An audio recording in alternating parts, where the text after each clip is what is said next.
Мы приглашаем вас на новый эпизод воскресной ночной битвы. Welcome to another exciting episode of Sunday Night Fights.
Hello, fight fans! This is AmiPolizeiFunk. I'm here with Yoink and NTD tonight, bringing you the first ever official live stream of Company of Heroes 2. We're in the beta. We had a nice interview with Lynx, our community manager, before our first couple of games. We showed you a couple of 1v1s. We showed you the clinching game of that 2v2 semifinals, where the legend Golradaer and his little brother SunAngel eclipsed our multiple-time tournament winner Symbiosis and his mate Gamor. So the Dawnstar eclipsed the All-Stars, and they are now going into the finals. In the other semifinal, we had Daniel D and TitiTwister overcoming Marina's Reborn and OMG Pop. So Daniel D and TitiTwister are our other finalists. We're moving the venue to Moscow Outskirts. This is a wonderful new map by Eagleheart. It's got a great open center. There are no rivers. It's got cutoff points, one on the right, one on the left. It's got fuel on the wings, ammo on the flanks. It's a very nice map, shows a lot of potential, and we're about ready to kick in and show you the entire finals of our little informal, impromptu 2v2 beta tournament. The first, well, not really the first official tournament, but we're getting there. We're going to have to start giving these things numbers soon. Yoink, how are you hanging up, man? How you holding up? Ready for some more shoutcasting? It's good. Heck yeah, man, it has been one heck of a Sunday. I'm excited to be one of the people that is able to do the streaming with you to cap off a week of streaming from a bunch of different shoutcasters out there that were handpicked by Relic to show off the game and sort of, you know, step above the non-disclosure agreement that comes with the closed beta. I thought that all the shoutcasters this week did a great job. Some of them are in the chat right now. And the shoutcasting community in general for Company of Heroes 2, I think, is very strong and has helped supporting the game. And I'm proud to be a part of that with you. And if there is, you know, these last couple of days here, this is all you're going to get at Company of Heroes 2. So just gobble up all those replays at coh2.org while you can, because there is some great play in there. And we're going to be deprived of this game for a month. What am I going to do? I know that was a bit of a shock. I knew they would shut it down, but I was hoping it would just be for a week or two. Check out Lynx still in the chat. Big thanks to Lynx for that wonderful interview. It was great to have you on the show. Let the fans of this game hear your voice. All right, Yoink, you ready to get into game one of the finals on Moscow Outskirts? Yeah, start us off. Count us down, Ami. Okay, we're gonna unpause in 5, 4, 3, 2, 1, unpause. 6, 7, 8, 9, 10. All right, who would you like to follow, the Dawnstar or the NKVD? Well, you know, I followed Symbiosis last game, so this time I'll follow the Dawnstars. They're playing the Soviets in the north, and we'll see how SunAngel and Golradaer can take on the Germans in the south. Yeah, Daniel D and TitiTwister, you know, well-known names from Company of Heroes 1. TitiTwister, of course, whenever I hear his ridiculous name, TitiTwister, I either think of Arnold Schwarzenegger or I think of the great fight card image that he gave us for Sunday Night Fight Season 4 with his, like, fist. You know, he's got some, like, training boxing gloves with his name Twister across the knuckles, and his fist is right in your face. And so here we are seeing him again. You know, he's here to stay. He wasn't a one-hit wonder. He's back in the finals of our 2v2 beta tournament. So Daniel D and Twister will be playing the Russians in this matchup going against the... Oh, they're playing mixed. Check this out. Thank you, NTD, for the update. They are playing mixed. So it's like a quasi-mirror. It's not a full mirror, but it's a half mirror. Are they both playing mixed? Okay. What do we got? Yeah, NTD doesn't know what video to play if someone wins, but that's all right. We'll worry about that problem. We'll cross that bridge when we come to it. So, I'm trying to pull up my little player list. NTD, if you could throw your player up list temporarily, get the words out. If you could throw your player list up on the upper left-hand side of your screen, we can see all of those involved. And hey, Relic, time to note. Your colors on your list don't match your colors in-game. When you have the team colors set to on, you get purple and red against like blue and light blue, and they need to make the player names match those colors, because right now they're showing as if they would if your colors were turned off. So, I hope you got that, guys.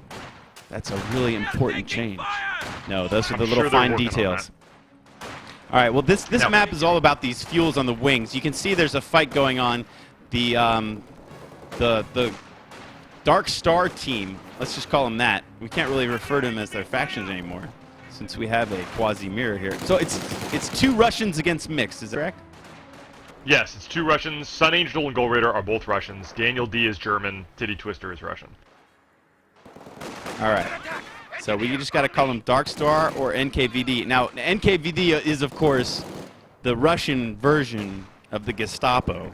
That's basically Stalin's, like, killers. You know, they're the ones that say you're guilty of a thought crime and throw you in the gulag, right?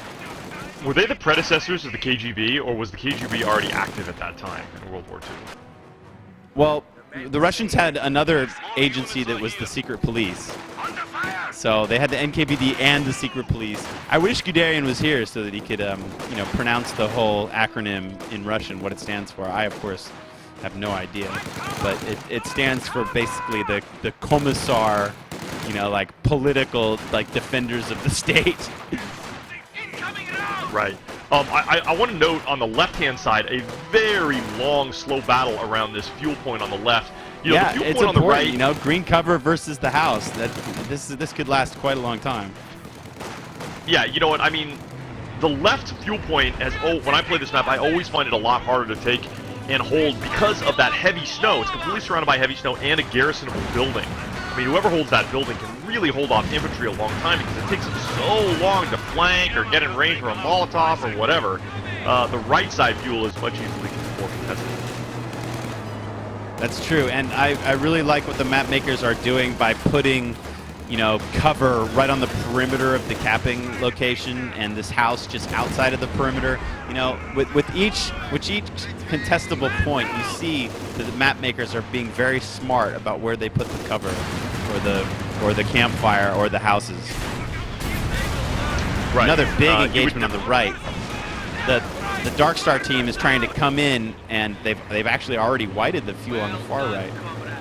So the Darkstar team is not collecting fuel resources from the left because they're cut off via that strat point. That's what I was talking about before. This got left and right strat points. Very beautifully done.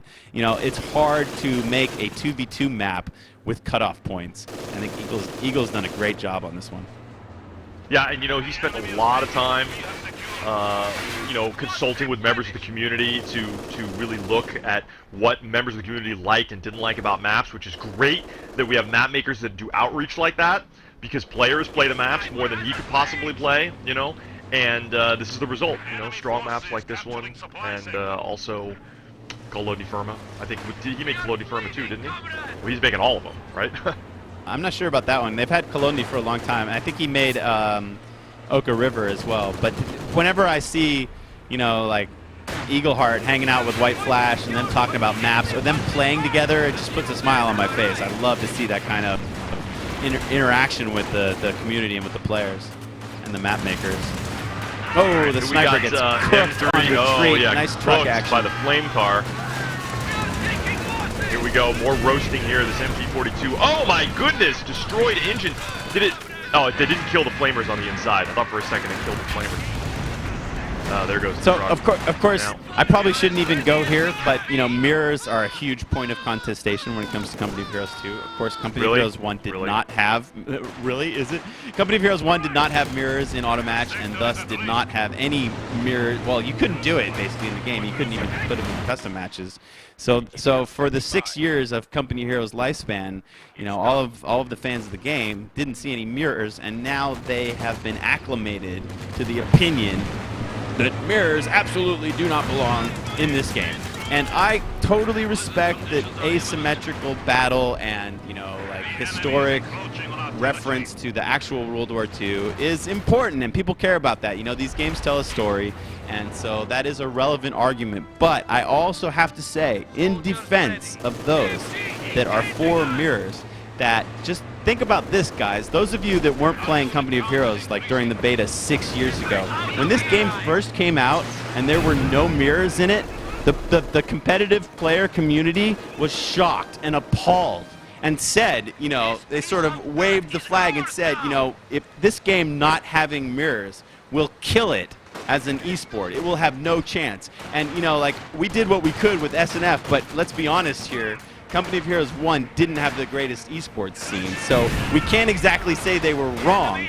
You know, they might not have been right either, it might have been other factors, but we can't exactly say they were wrong. So, you know, what we decided to do on Code2.org with this beta tournament is allow players to play whatever faction they wanted whenever they wanted. So if somebody wants to specialize just in playing Germans, we're going to allow them to do that. We're not going to force them to play a faction that they don't want to play. So, you know, by allowing this, we've allowed players to specialize. And so we'll see how it plays out. You know, someone's got to test it. We don't have mirrors in auto match right now in Code 2, so we decided to allow it in this tournament and see how it goes. Don't kill don't cut our heads off. Give it a chance. Try to keep an open mind. Yeah, I don't want to talk My about spiel's this anymore over. I'm done. because I'm going to get in an Because you don't argument want with everybody to hate because you. See, I'm not afraid. I Everybody know, can I hate know. me. I don't care. Yeah, I just No, say whatever I want. Go ahead. Hate if you want. But that's I'm how not I feel about it. I'm hating you. still on the fence.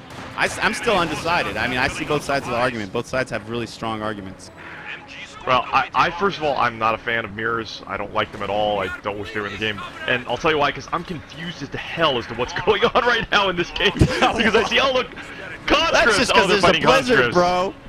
Yeah, I'm just Yoink is easily confused. That's my problem. I'm like, yeah, very. That's a good. But what I will say is, yeah, I mean, it does make shoutcasting a little bit more difficult, but you know, we're professionals, we'll get through it. However, Golradaer and his brother have dominated this map so far, and I'm trying to figure out what's coming out of their base next. We got a Tankovi Battalion Command going up on one side and nothing on the other. They've got They great control fuel in the everything. bank They've already. got both Yeah. fuels, both ammos. They've got significant resources on the field. They're the only team that's really shown us like a prepared strategy.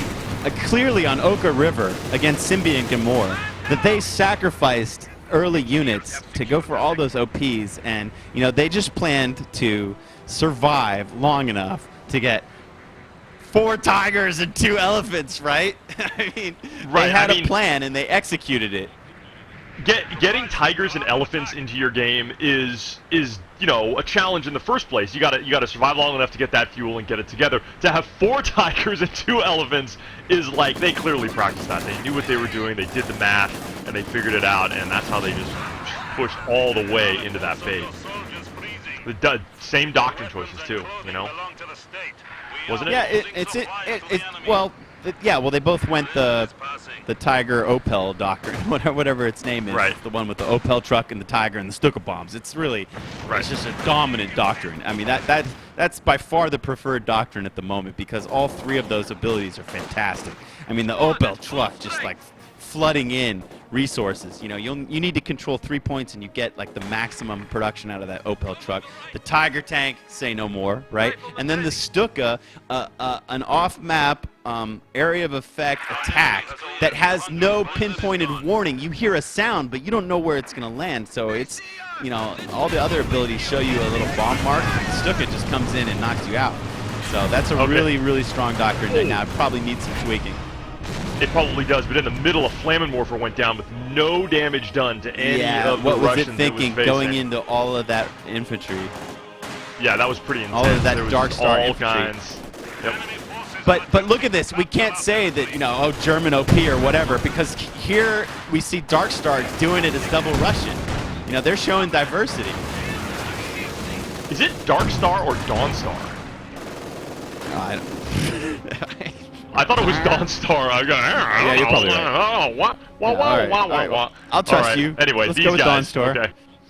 It's the legend. Can we just call him the legend? The legend and his little brother. Let's just call him. Yeah, that's fine. All right, Yeah. I'm sure it's Dawnstar. That's right. Dawnstar and NKVD. Okay, so here we got a T-34 on the battlefield. There's good infantry support around it for Dawnstar. All they need to do is, you know, keep it away from Pak-38s. I don't think that there's a lot of German anti-infantry or anti-vehicle on the field right now. Look at this T-34 just crushing Grenadiers right here as it goes through this wall.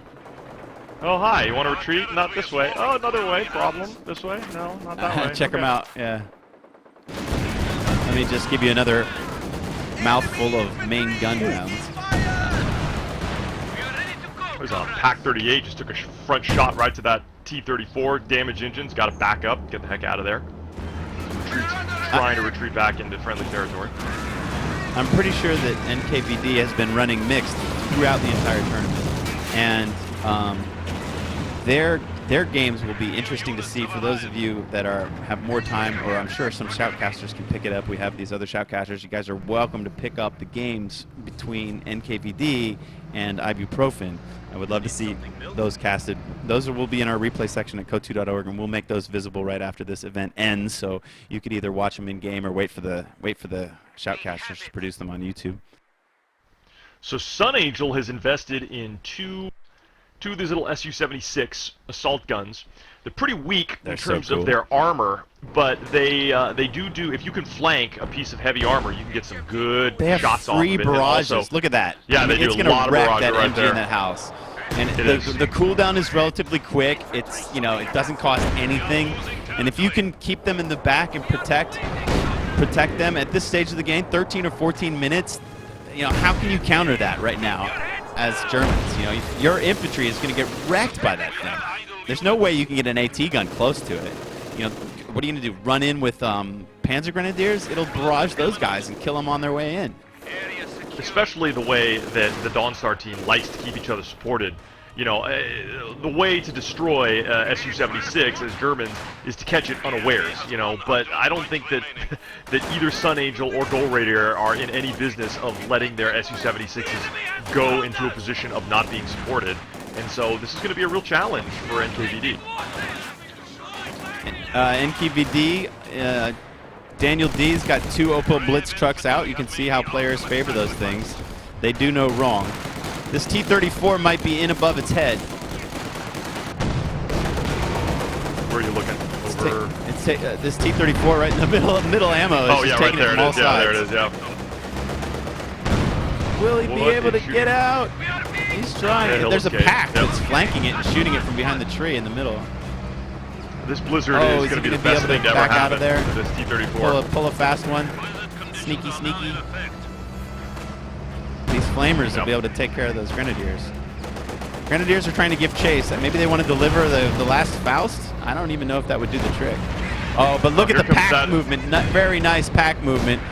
Whoa. Whoa. I don't know about what you see, but I see like dudes like riding a pack that is skating like some kind of snowmobile. This is the They were is the clearly motorized just along for the lawnmower, ride dude. because I don't think they wanted to Yeah. go that far. Yeah, the motorized lawnmower pack. If you have seen that before, it's pretty crazy. It's like a riding lawnmower just going around in a circle.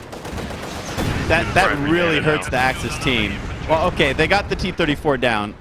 I would be very hesitant to reman that pack as it might do the same trick again. It's pretty fun. Yeah, just kind of like it's got a little engine on it. It becomes a little tank. So far, we've seen Snowmobile. Tigers that can fire without Snowmobile. tanks. Yeah, and a snowmobile. Yeah, you we've seen can, some bugs. We've seen a few bugs. Beta card. Play the beta card.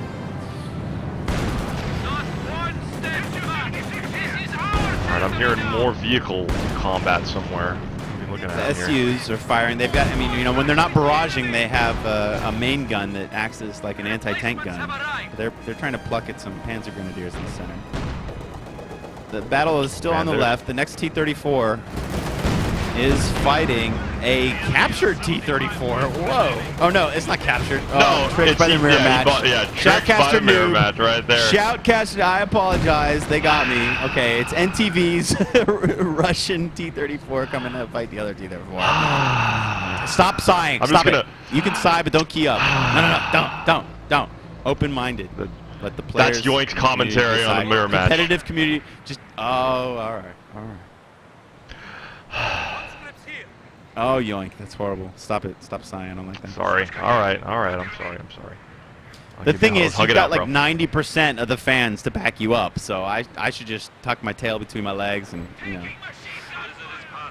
Well, the But whole there are a discussion few sort of, outspoken proponents of mirror matches that feel that the competitive scene needs it to survive.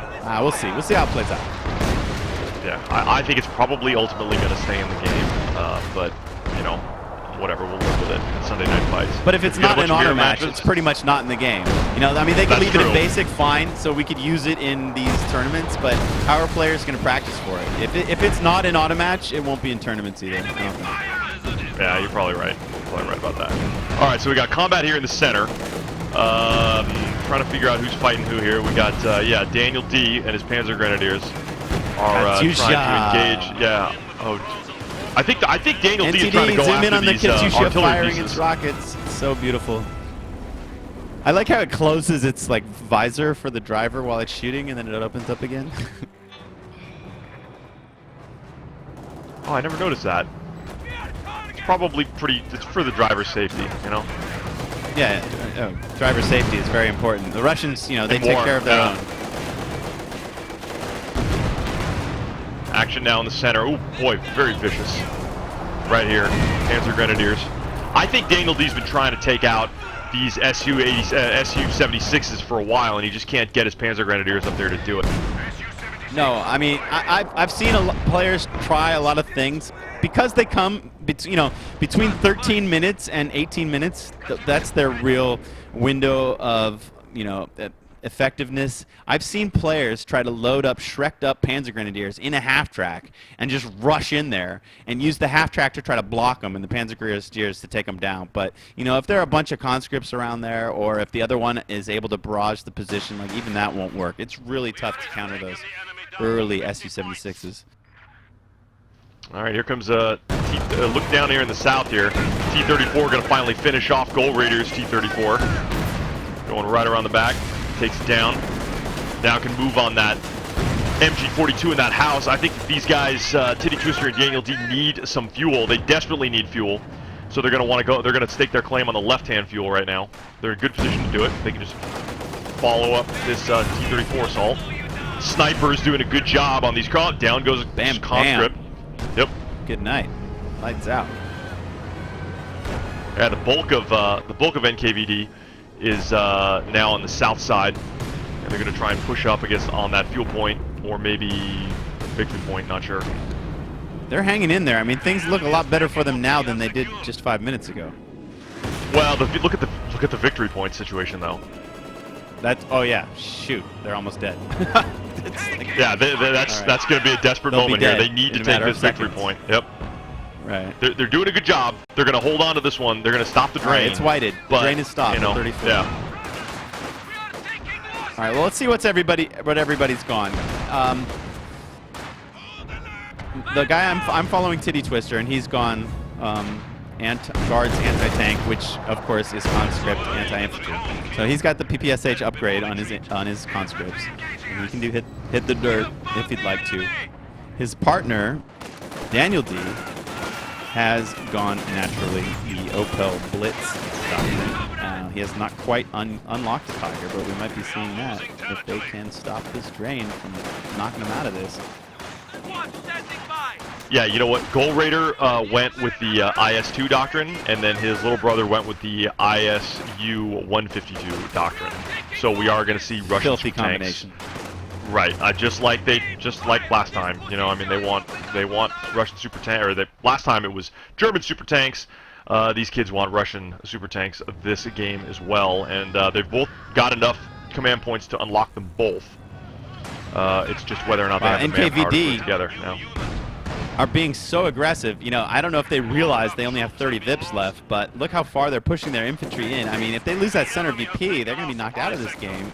They're sitting here harassing strap points. I would have thought that they would have just crowded around the center and tried to hold that VP by the skin of their teeth. Okay, there's good combat north of the victory point as well, too. There's some sort of doctrinal strafing run north of the victory point. Yeah, taking down Golradaer shock troops. I like, you know, the strafe. I like it. The balance of it's nice. It suppresses units. It doesn't necessarily kill them. You know, it's not the Co-1 strafe that can just like wipe out your entire infantry. I mean, it persists for a while, and it does lots of suppression damage. Ooh, wow, that shock troops nade just wrecked some grenadiers, and they dropped a Shrek, but they were able to recapture it. Woo! Wipe the sweat off the brow there. We were talking a little earlier about these Su-76s. Well, it looks like TitiTwister was able to annihilate one of them with quick action of his T-34 just to the north of the center victory point. You know, Golradaer couldn't save it. SunAngel tried to bring up an Su-85 in time, but couldn't do that either. So now it looks like NKVD is in good control. Look at the map control, man. It started to fall back in the other direction. I didn't this think is that very they would good. survive the VIPs, and here they've not only stopped the drain and started to control 2 VPs to 1, but they're still pushing. Yeah, and they've done it largely without any crazy super units. I mean, there's no super tanks yet on the field. Center, there's nothing there. The Katyusha's firing where it thinks units would be, but there's just nothing there. That was they may have unsettled the brothers here in the north. It seems like Golradaer and his brother are trying to get their footing back, and they're not really sure what direction they need to go. They're cut off all over the place. They're still connected to the right fuel, though, through the VP sector. But yeah, NKVD is putting up a great fight, and here it is, a Panther. They call it a medium tank, but it looks like a heavy tank to me. You know, Golradaer, he has not, I mean, his brother is doing okay in terms of his unit preservation. He's got tanks and infantry combination, but Golradaer, his entire army is consisted now of 4 units of shock troops. That's it. He's lost just about everything else. I mean, he went heavily into those Su-76s, and they went down. Guys.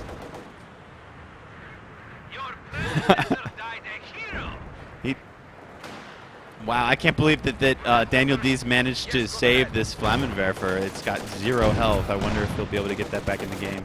This Panther pushing forward, nimbly microing around fire pits and plowing down trees. You know, a look in the balance of power in terms of armor really is with NKVD. Both with 2 T-34s on the left and a Panther on the right, they're looking really, really good. I'm kind of worried for Golradaer and SunAngel right now because they don't have enough time to bring enough armor on the field to counter these guys. Well, I guess they do have time. I mean, they have 421 VPs in the bank. I'm more concerned maybe about a base rush or a total annihilation of their army before they can get anything together to stop this mixed armor. Yeah, they tried to push on the left and just got spanked back, completely rejected by the 2 T-34s and the snipers. So NKVD looking very comfortable holding their 2 VIPs. I would always feel like I was on the razor's edge, though, with only 30.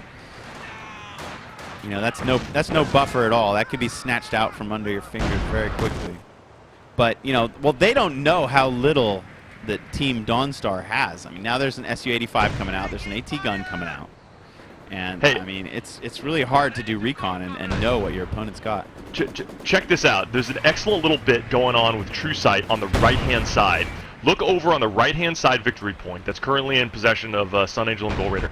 You see that MG42 or whatever, the Maxim or whatever that's in that building? Yeah. They couldn't see this conscript squad behind the tank. It wasn't firing at them. Yeah. They weren't firing, just sitting there. So they were able to wait until they got into position, and then they threw their Molotov in there, and now it's burning. That was excellently used fog of war. Yeah, the True Sight is another new feature to this game that I haven't really heard people complaining about. It's just good. They just did it well. The way that it opens up, you know, the actual way that it plays, the way that the mechanic plays is so smooth, so nicely done that, you know, that was bravo, Relic, pat on the back for that one. True Sight is cool. Yep, okay, so IS-2 now for Golradaer on the field. His little brother's got an SU-85. Looks like they're ready to start making their push. Vast majority of Soviet forces now moving southbound, just to the right of the center victory point. They're going to engage this Panther right here. Oh, this is hot. IS-2, oh boy, here we go. Here's where the action is. Here it comes. Infantry, shock troops rushing in from the north. 3 squads of shock troops. That is all the anti-infantry you could ever need. And this IS-2 is plugging away. The SU-85 backing it up, plugging away at this Panther. The Tiger makes it to the field. An off-map coming in, going right on top of the Panther position. Let's see what it's going to be. It's a Stuka bombing. No, it's not bombing. It's the whatever the Russian bombs are. Oh my God, we had double man, we had a ram from the flank. We just had a double ram SU-85 right tank. Boom! Whoa, 2 rams. Both pieces of Russian armor have had their main guns taken out by T-34 flanking ram moves. Strafes coming in. Oh, bombing runs coming in. That was a Stuka bombing run at the IS-2 position. Woo! It's lit up on Moscow outskirts. The strafes keep coming. The tanks are limping around. The Panther somehow survived with no health. It's retreated and getting some repairs. None of it. It's like what tank even has a gun? The Tiger's got a gun. Yeah, nothing has a gun. The Tiger is the most powerful thing on the field right now. The Tiger is just spreading his shoulders, and, you know, rushing off and saying, "Step to me. I'm the only one with a gun around here." Now that Tiger fire probably coming could in. engage. I was Check gonna out say it probably could NKVD engage. map control amidst all Yeah, this. that's what I'm saying. He doesn't need to engage at this point. I mean, he probably could close the noose around the rest of the Russian armor that's falling back into its base, but it doesn't want to. I mean, why bother at this point? You know, they're in great control. There is an AT gun over there, yeah. Especially when he's got tanks that need repairs. With the way it is, with the upkeep taxes, you know, like your team's getting 200 manpower, the other team's surely getting 300, and going into someone's base, just way too risky, too many dangers, not enough rewards. I don't think we're going to see half as many base rushes in Code 2 as we did in Code 1, unless they adjust some of these numbers. Base rushes are good. We like base rushes. None of this like fun. 15 minutes no rush nonsense. That's for noobs. We like base rushes. We want better teams to crush weaker teams. You know, we don't want every game to last 45 minutes. Right. Right? Daniel, right? Yeah, I know. I mean, I agree. I'm all for comeback mechanics, but midnight. we want higher skilled teams to crush lower skilled teams. That you know, we need that for this to be competitive. So. Last victory point now The is upkeep's falling a to sticky NKVD. So that's a sticking point. I mean, I think we've given Relic a fair shake. We've given him kudos where it's deserved, but we've also given him some criticism and some ways that we would like to see the game improve for competition. That's fair, right? What else do you only want us to give our honest opinion? It's a beta. That's what we're doing. That's what this is all for. I mean, you have to hold a tournament to see how the best players in the game will try to exploit the mechanics and the units in any way that they possibly can, so that if they need tweaking, you know, we can recognize that ahead of time and try to get it done before release. Well, certainly a tournament is like the best way to incentivize people to play the game and find, you know, unorthodox or unbalanced strategies, because, you know, you're in a contest. You're not just playing for casual, leisurely fun. You're actually playing for a reward of some kind. Yeah, so that's why Relic loves it when they have getting on SNF. That's right. Sure. I have to right. apologize. Everybody We wants to be couldn't on wrestle SNF. up a prize for this, but we will be wrestling in the future. Rest assured. You know what the prize is? Is to hear Golradaer do a shoutcast. Whoever Well, wins I hear this, Golradaer does excellent commentary. we should get him sometime. That would be really fun if he showed up. We should get for a him to shoutcast. agree to show up on a Sunday night at like 6 a.m. in China, or whatever the hell crazy time it is right now in China. And you can hardly blame him. I don't know if he forgot or what, but anyway, Golradaer was supposed to be here with us tonight, but he was a no-show. C'est la vie. We can encourage all of our fans to write to him and tell him thank you for hopefully one day showing up to a shoutcast. Yeah, I feel we're within our rights to give him a modicum of harassment, Ribbing. for not showing up. Yes. Yes, coffee housing, if you will. Right. There is some action here on the left-hand side. A half-hearted push by Russian infantry to try and take back fuel and victory point, but not going to happen. There's T-34s standing in the way of any sort of those shenanigans. These shock troops are going to have to retreat, but they may be able to actually get a fuel point. These conscripts are going to take this fuel point before the T-34s come in, or will they? I don't know. This is heavy snow. No, looks like the T-34s this aren't mixed facing the right army direction. from NKVD, this is a very powerful combination, right? You got the heaviness of the German late game tanks. These Panthers don't really have a comparable opposite on the Russian side. The Panthers are a non-doctrinal. They call it a medium tank, but like I said, it's like a heavy tank, 600 manpower. And that thing's a monstrous beast. And so NKVD is rocking 2 Panthers and a Tiger from the German player, and then you've got the T-34s at the front line just doing this rush attack, doing rams, knocking out the main guns. That's a powerful combination. Yep, he did it again, and this IS-2, which would otherwise be extremely powerful, is now on a retreating path, can't fire, can barely retreat, and this Panther is going to come right up into its face and just launch, armor-piercing rounds into its main gun. And look at this Tiger, too, following up. This is almost a guaranteed death knell for this IS-2. There's nothing that the Soviets have that could possibly blunt this assault. Or maybe they'll bring up a 76mm divisional field gun and an Su-85 to try and at least slow down these 2 rampaging pieces. Oh, excuse me, 4 rampaging pieces of armor. Right. Here they come. This is going to be brutal. I don't know. They don't have enough. Oh, Golradaer and SunAngel were not prepared for this. 4 pieces of armor right here. They're getting 3 different directions. Oh boy, this Su-85 can't turn around in time. Down goes the AT gun. Yep, here we go. This is death to this Su-85. There is some Russian infantry coming up. And in the blizzard, they're freezing to death, but they're doing their all. They're probably going to throw AT grenades at somebody. Not sure which yet. Oh, this is a really filthy party right here. Oh my god, there's just guns going every different direction. We got infantry just throwing their lives away here. Shock troops, they're going to do no good at this point. I think that these brothers need to retreat their infantry and recoup. They got one more chance to try and stop this before it's all over. They got no more chances. This is doom.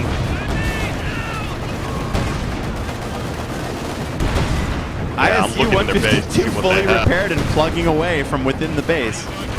Maybe NTD could get a good shot of that crazy heavy round that he'll send all the way across the map. 152mm. Whoa, look at that thing sail across the map. It's like a high explosive round. Whatever it connects is this enormous fireball, too, He's going to do away with that one Panther. Yeah, well, they call the 152 a howitzer. Just a howitzer on treads, basically? But yeah. Oh, man, this combined arms approach from NKVD is filthy. Flammenwerfer still, 34 minutes of the game, roasting Russians. Although it's going to go down to this IS-152.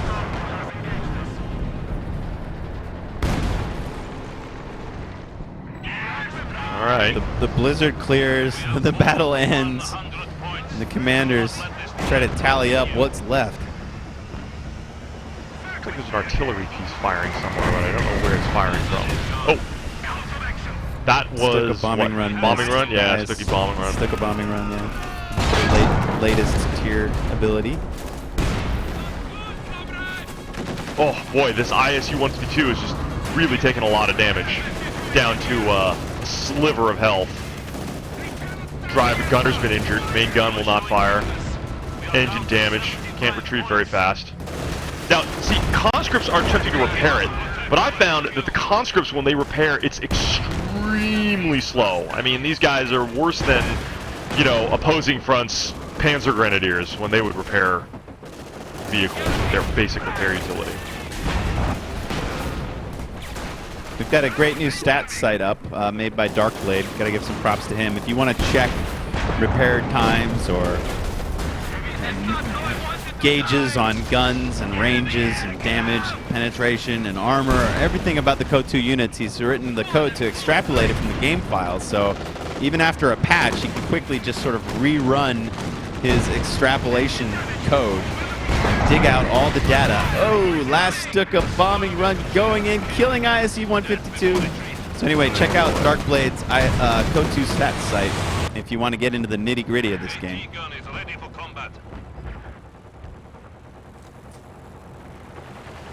I think this Panther has really just nailed the outside of the base here, this Russian base. We've got an AT gun coming up. That probably will force that Panther to retreat, because I don't think Daniel D wants to try and flank an AT gun, although he does have a Tiger coming up to back up that Panther and infantry support. Boy, this is looking real good for TitiTwister and Daniel D right now. Oh, and Titi can quickly zoom in. Before the game in, he can go and zoom in on this on-map howitzer piece that TitiTwister has built. It makes a fantastic noise when it fires. I'll just stay quiet and let Code 2 sing.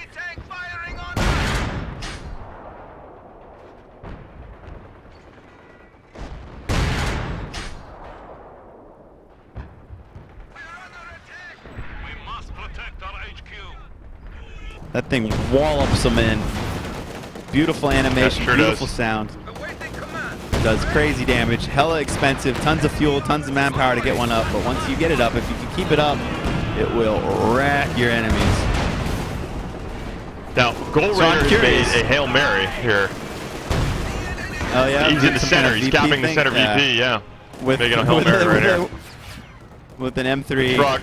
Oh yeah, but that's not gonna last. A cute move, ain't gonna happen. Yeah, So it's interesting, I wonder how the brothers...